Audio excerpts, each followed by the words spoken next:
Hello, my name is Dr. Alex Stewart, and I'm presenting an active listing audit for 64 Phillips Avenue. Amanda, your real estate agent, hired me to provide an independent review of why this property hasn't sold yet and to help develop a strategic plan to get it moving.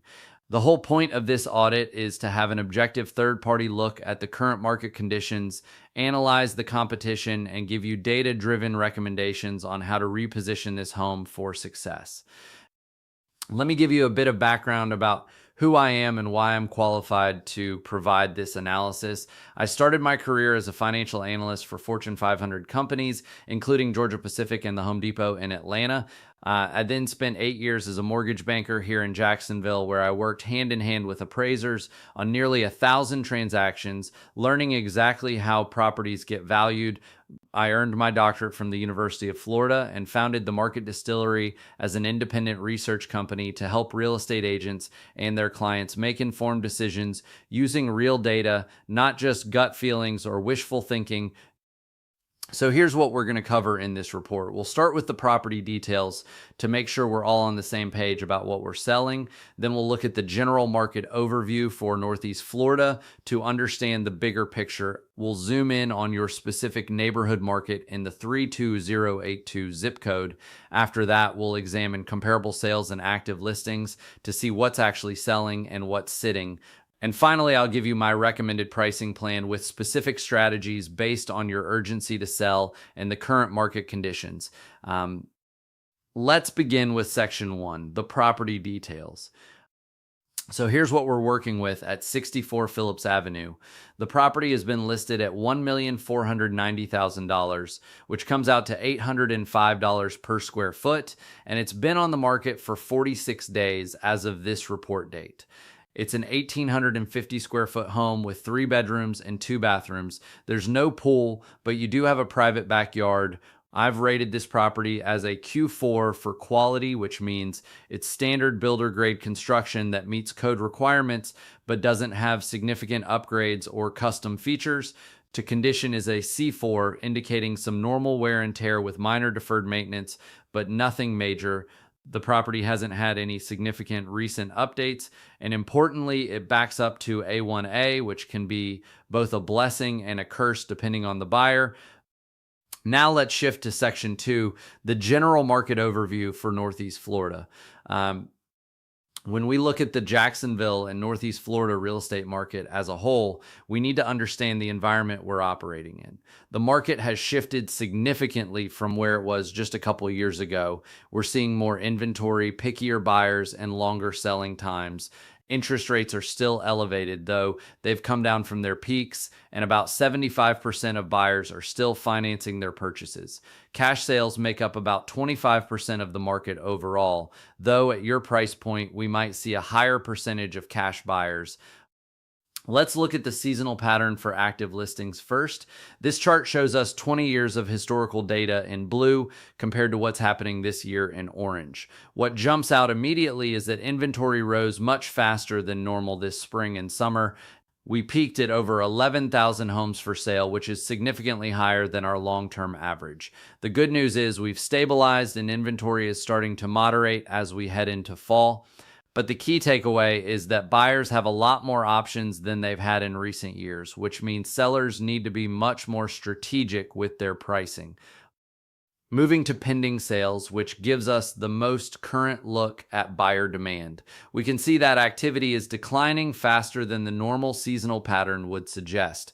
We typically see sales slow down in the fall, but this year the decline is steeper. Now, the recent rate cuts from the Fed could potentially help reverse this trend, but we haven't seen that show up in the data yet. Right now, we're looking at about 2,000 pending sales per month, which is healthy, but definitely softer than what we saw in the spring and early summer. Here's where it really hits home, the median sale price chart. Normally, we see prices grow about 7 to 8% through the year, following that blue seasonal pattern line. This year, prices have basically gone sideways. We're only up about 3 to 4% for the year, which tells us that sellers are having a much harder time pushing prices higher. This isn't a crash by any means, but it's a clear signal that the days of listing high and getting multiple offers above asking price are behind us, at least for now.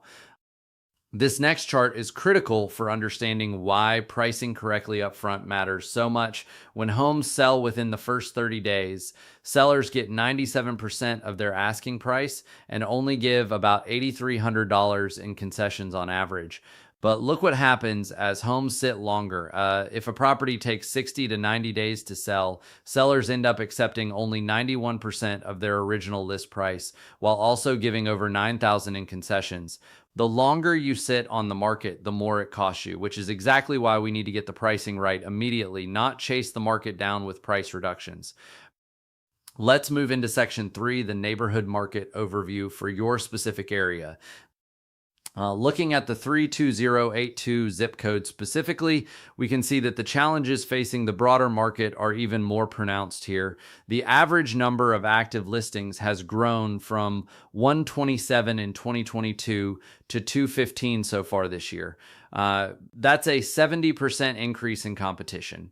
Meanwhile, closed sales have only grown from 37 to 41 per month. So we have way more sellers competing for roughly the same number of buyers, and that's creating significant downward pressure on prices. The price trends in your zip code tell an interesting story. Back in 2022, homes were selling for an average of $1,506,000. By 2024, that jumped to $1,769,000. But this year, we've actually seen prices decline to $1,595,000 on average. That's a 10% drop from last year's peak, and it directly correlates with the rise in inventory and the higher interest rate environment we've been in. The negotiation dynamics have shifted dramatically as well. Sellers in your area are now receiving only 92% of their original list price on average, down from 96% in 2022. Days on market have increased to 41 days from a low of 34. These metrics tell us that buyers have gained significant leverage and they're using it. They know there are plenty of options, so they're being patient and aggressive with their offers. Finally, this showing data gives us real-time intelligence on where buyer interest actually is. In your price range of 1.4 to 1.5 million, we're seeing an average of about 3 showings per listing per month. That's not terrible, but it's definitely softer than what we see in lower price ranges. The sweet spot for activity appears to be right below your current price in the 1 to 1.3 million range, where we're seeing 5 to 6 showings per listing.